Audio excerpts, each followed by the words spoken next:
So we have a Hal Moore action figure with Mel Gibson and the radio operator, Private Smith. When we grew up, G.I. Joes were forbidden to be in the house. We had the greatest fun, poking fun at him, telling him, "Look, Dad, you became a doll." And he was not happy about that.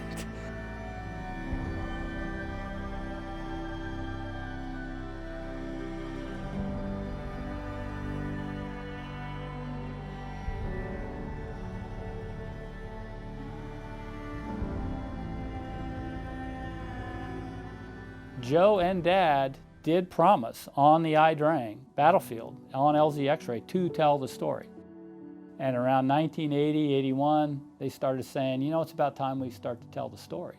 They had no idea what it was going to end up looking like, but they spent 10 years writing that book. Dad was able to talk about the actions and his love for his soldiers. Joe was able to build that into a story that communicated to the masses. And between the two was Mom. And much of that book was written here. He would have, there's 3 desks in here. He'd have chapter 1 here, chapter 2 here. And then later in life, much to my mother's horror, he started expanding out into the dining room, putting papers on the dining room. And she'd start to get mad. Hal, get your stuff back in. That's really this was the center of gravity for writing that book. The thing that Dad did and Joe Galloway, as co-author, did, I think, most remarkably, was spend the time and effort to go to all these veterans, collect all of their stories. What Dad brought all that back, wrote it all up with his own take, and my mom would type this. And all that typescript would then be sent to Joe Galloway. Primary sources organize them in a way that makes the book so compelling and readable because of what the soldiers are saying. Writing the book, I think, was cathartic for Dad, just being able to reconnect with a lot of the men. It really became the catalyst for my father and Joe and the I-Drang veterans to come back and deal with their demons and deal with their thoughts that they suppressed for 30 years, 20 years.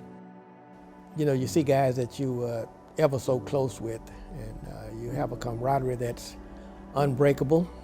Yeah, it's one of the highlights on my yearly schedule. It's like seeing your brothers or seeing your family for the first time in a year. And after that, it's not only writing the book, but there was 20, 30 years of professional development work that he invested back into the Army. Number 1, never quit. The game of baseball, 3 strikes and you're out. Not so in other endeavors in the game of life. And that's equally important to his uniformed career. In my deployment to Iraq, and someone found out that my dad was Hal Moore, and the guy came over and goes, "Look what I keep in my backpack." And it was a We Were Soldiers Once book. And it was dog-eared and underlined. It says, "This is my leadership book while I'm here." And that's the impact that he created after he retired. This past weekend, a movie about the battle called We Were Soldiers opened. When we go into battle, I will be the first to set foot on the field, and I will be the last to step off. With the making of the movie, they attended certain scenes here and there at Fort Benning. As the movie was getting made, they actually took Mel Gibson and other actors out into the woods with some ranger instructors. They had to train the actors on how to understand what it was like to be an infantryman. When it came out, I think Mom and Dad were concerned that it would be not authentic, so to speak.